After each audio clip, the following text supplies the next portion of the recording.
dito pa, sa isa pang balita na nakita po natin, alam niyo po ba mga kababayan ng panahon ng eleksyon, hindi po talaga sumuporta si Ms. Karen Davila kay Presidente, kay PBBM.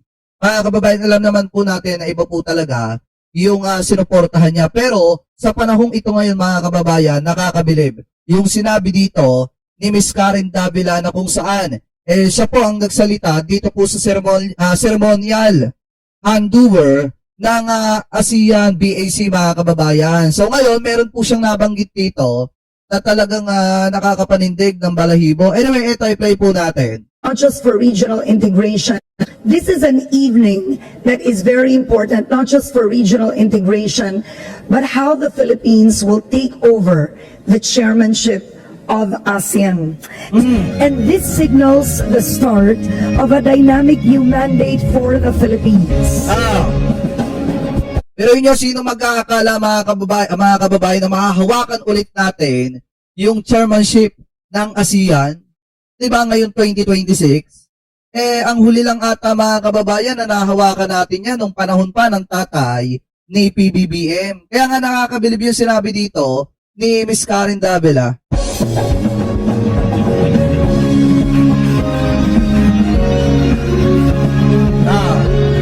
We now invite on stage First Lady Luis Araneta Marcos, DTI Secretary Chris Roque, ASEAN-BAC Philippine members George Barcelon, Michael Tan. And thank you very much, Mr. President, the First Lady, Mr. Concepcion, and the family. Ito pa, search natin yung kay Yayam. Kay Sir Yayam Dizon. Kasi grabe talaga mga kababayan yung dito. Yung sinabi ni Ms. Karen Davila. Ladies and gentlemen, to put his own trademark on the chairship of the Philippines, let's all welcome the President of the Republic of the Philippines, His Excellency Ferdinand Marcos. Sabi nga dito, Ms. Karen Davila, inuna ang pagiging Pilipino at pagmamahal sa bayan kesa po ang kulay ng politika. Kasi maliwanag naman yung sinabi ni Presidente, wala na pong kulay ngayon, wala nang ano-ano. Ang mga Duterte nga lang kasi, ang gumawa ng sarili po nilang hakbang at landas para po sirahin ang gobyerno ni PBBM. Kasi nga, may sarili po silang hidden agenda. Marcos Jr. And this administration is building its legacy. I didn't even know that his father was one of the early founders, one of the first presidents who had founded ASEAN. And he will be ending his administration in the next 2 years, chairing ASEAN. Diba mga kababayan? Yung isa sa pinakaunang humawak ng chairmanship at naging founder ng ASEAN, mga kababayan, tatay pa ni Presidente ni PBBM. And now, si PBBM naman, di ba, pabula sa ama hanggang sa anak, mga kababayan. Kaya nga, alam nyo, kung pwede lang sana na maging Prime Minister si Presidente, dapat siya na lang ang Presidente ng Pilipinas para yung nasimulan po niya, maipagpatuloy. Kasi pinag-uusapan po natin dito yung continuity. Mga kababayan, pakitama na lamang po kung tama po yung pagkakabigkas ko. Yun yung pinag-uusapan natin dito. Ngayon, kung si Saran magiging presidente, sa tingin nyo yung nasimula ni PBBM, yung mga paglaban sa korupsyon na yan, sa tingin nyo may pagpapatuloy pa yan? Siyempre, hindi na. Kasi alam naman po talaga natin na si Sara Duterte, maraming dapat sagutin sa taong bayan, lalo na yung mga issue ng pangungurap po niya. Anyway, tuloy pa natin. Ayan o. Di ba mga kababayan? Kaya nakakabilib po talaga ang ating mahal na presidente. Tapos ganito lang yung gagawin. Ganito lang yung gagawin ng grupo ng mga DD-shit. Susubukang ipahiya ang presidente, mga kababayan, doon po sa ASEAN. Di ba yung magaganap ng ASEAN? Pakitama na lamang po kung ako po ay mali. Ngayon sabi dito, kung titingnan nyo, Defensors la Martial Law, Cebu at Anti-PBBM Protest Caravan. Dahil kung matatandaan nyo na nakaraan, di ba may napag-usapan tayo sa Bengador, na merong sinasabi, ito pong si Defensor, mga kababayan, na meron daw pong nagaganap na martial law, dyan daw po mga kababayan sa sa Cebu. Kung saan, gaganapin, alleged, di umano, yung ASEAN, mga kababayan. So sinusubukan dapat nila na mag-rally at ipahiya ang Pilipinas at ang presidente at ang mamamayang Pilipino sa mga dayuhan. Yan po yung pakay po nila. Kaso ang problema, yung pong kanilang rally bukod sa nilangaw, may mga naaresto pa. Diba? So ito, i-play po natin. Sabi dito, martial law in Cebu. Isa lang itong motorcade caravan. Tahimik, mapayapa daw po at malinaw. Ang mensahe mula sa Cebu, tinutuligsa namin ang korupsyon sa ilalim ng administrasyon ni BBM. Ang pang-aabuso sa kapangyarihan at panghayagang pagharang sa ikatlong impeachment complaint. Galit ang taong bayan dahil pinipigilan ang pananagutan. Hindi ito kaguluhan, ito ay panawagan ng mga Cebuano para daw po sa hustisya at katotohanan. So ngayon, dahil dyan mga kababayan, napahiya. Etong si Mike Defensor kasi bukod sa nilangaw, may mga naaresto na at sinusubukan pa nila na labagin ang batas mga kababayan. Ito ay play po natin. Nandito kami, hindi ako makalive, pero andito kami nagkaroon ng blocking. Kanina flowing yung traffic, tapos bigla kami. Ay, Jam Castillo, mega love shoutout ha. Bagong account ba to? Ayan, shoutout ha. Thank you sa panonood ha. Ayan, tuloy natin. Hinarang. Actually, dadaan lang kami and we were supposed to stop in Paano hindi kayo haharangin? Eh, wala kayong permit. Paano hindi kayo haharangin? Eh, wala kayong permit. At saka balita ko mga kababayan, parang may rally po ata sila ngayon. Ngayon ba yun? Kasi 31 ngayon eh. Oo nga. Pagkakalam ko parang meron ata silang EDSA rally. Madami na ba? Maya, malayo dun sa site ng convention. So ito, nag-cause pa ng traffic. Kanina flowing ko dito eh. Gumagalaw kami lahat. And bigla na lang yung blocking. So ito sila Colonel, David Jongko. Alam naman natin na utusan lang naman yung mga police. Pero siyempre, tayo din, sinasabi lang natin na hindi na wala naman tayong gulo, dadaan lang.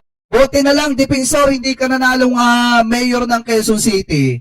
Eh kung nanalo kang mayor ng Quezon City, kawawa ang Quezon City sa'yo. Di ba ngayon pa lang, kita mo kung ano yung pinagagagawa mo, eh naging mambabatas ka at alam mo nalabag sa batas, yung mag-rally kayo nang wala kayong permit. Di ba mga kababayan? Sa ano to? Sa Cebu? Hindi doon sa convention proper. Pinapabayaan natin sila, hindi naman natin sila gulin. We just want to express our sentiments, our grievances dito sa corruption sa ating gobyerno. At siyempre, yung non-acceptance of the impeachment complaint. Ayun, usap-usap sila. Hindi ako makasali dahil Cebuano salita na sila makaisip. Okay, tamo, hindi ka naman taga dyan, bago magrarally ka dyan. Diba?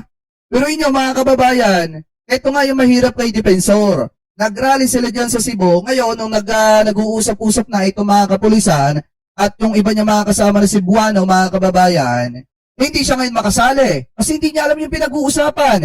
Hindi niya maintindihan yung salita ng mga kababayan po nating Cebuano. Eh ano yung punto natin dito? Eh hindi ka naman pala taga dyan bago nagrarally ka dyan. Di ba galawang kupal yan?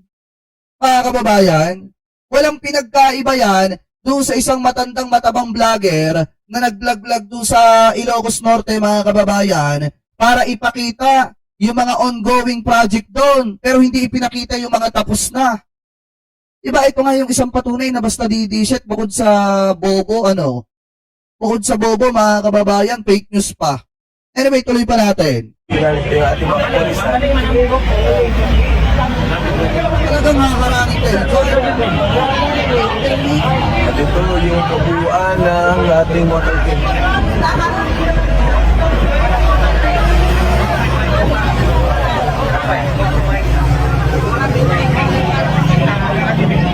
So, gano'n natin kung anong mangyari kung papadaanin tayo. Hinalang yung buo.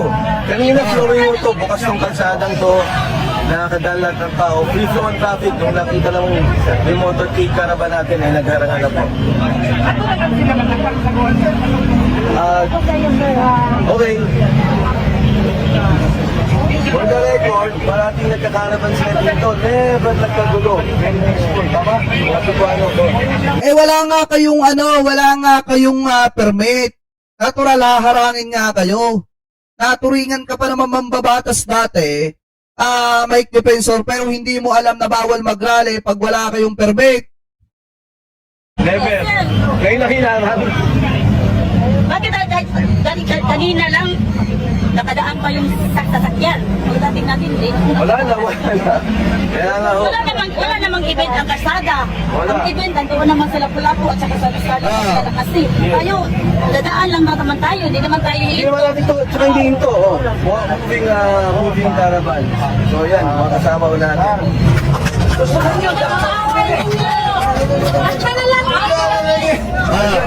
Biglang naging ano? Walang ano. Grabe. Dapat lang sa inyo yan. Biglang naging rally formation to. Ano ba to? Dapat lang sa inyo yan. Kasi wala namang kwenta yung mga pinaggagawa nyo. Hindi naman makakatulong sa taong bayan yan. Kung ang ginawa nyo sana ay sinusuportahan nyo ang gobyerno na papanagutin lahat ng mga kurap, eh baka nakatulong pa kayo. Eh kaso ang problema mga kababayan, puro pagkontra sa gobyerno ginagawa ng mga ito. Eh pasalamat nga kayo kung si Dugong ang presidente, baka pinagpapatay pa kayo dyan.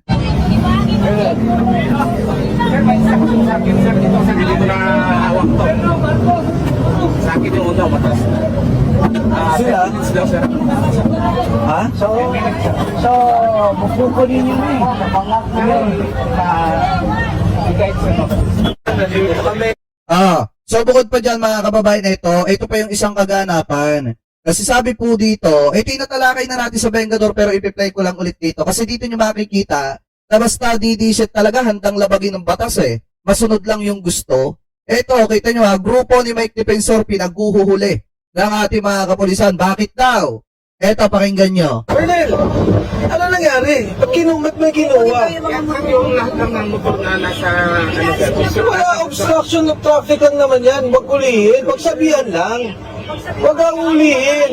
Tapos na nga eh. Hindi ko maintindihan ba't kaya pag umalang gulo, oh. Hindi lang naman kami dito. Una sa lahat, pwedeng pagsabihan niya, pwedeng umalis lang. Hindi ka lang. Ayan, ang dami oh. Hindi, may nalabag nga kasi kayo. Diba? May nalabag nga kasi sila mga kababayan. Pero pagdating kay Defensor, yung nalabag ng mga kasama niya, yung nalabag nila, nilalang niya. Eh kahit pa sabihin natin na ganyan lang yung nalabag nila mga kababayan, nakalabag pa rin po sila. May pananagutan at may kasalanan pa rin po sila. Diba? Paano niya ilulusot yung mali? Yun yung hindi ko maintindihan eh. Bakit niya pa ipinipilit mga kababayan tapos nilalang lang niya yung ginawang mali ng mga kasamahan niya at yung ginawang mali nila bukod sa nagrally sila nang wala silang permit. Kahit po sabihin natin na maliit na problema lang yan, maliit na paglabag lang yan, paglabag pa rin po yan. At hindi porkit may pangalan ka, Defensor, at porkit may ginagawa kayong ganyan, palalampas na kayo.